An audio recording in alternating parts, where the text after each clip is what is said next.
Iligan City is now overflowing, crowded because it is the choke point, the gateway in and out of Marawi, said Colonel Alex Aduka, an army infantry commander.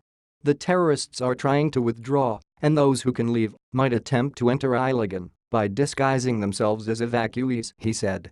We are carefully screening everyone, including evacuees, to make sure none of the rebels gets past us in disguise. As government forces focused on driving the rebels from Marawi, they also escorted dozens of civilians from the city using armored personnel carriers and military trucks with mounted machine guns. As of Monday, 61 militants, 20 government troops and 19 civilians had died in the fighting, according to the military and the authorities. 16 of those civilians had been found dead Sunday, with one group dumped into a ravine and another found near a university. Volunteers said casualty numbers were likely to increase, with many bodies in places that had yet to be reached.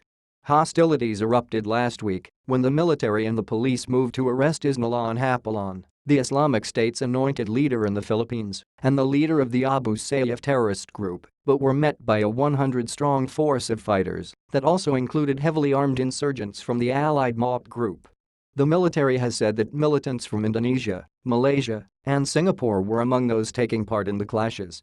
The MOT fighters quickly took over much of the city, burning a cathedral and a hospital, and kidnapping a Roman Catholic priest and several people whose fates remain unknown.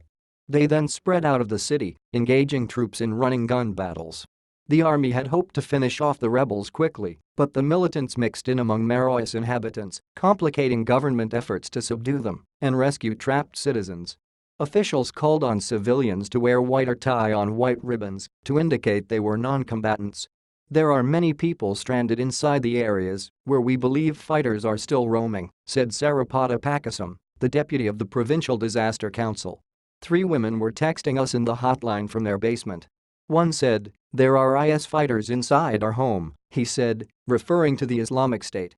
"We told them to just hide and be silent. We never heard back from them," he added. "We have no word on the priest and the hostages." He added that some trapped civilians had called on the military to stop the bombardment so that food and water could be brought in.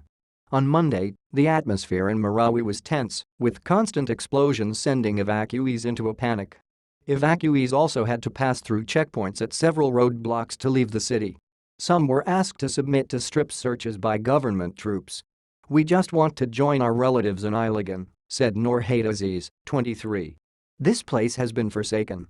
On the road to Iligan, about 200 people, including children, were asked to get out of their vehicles and pass through a security checkpoint.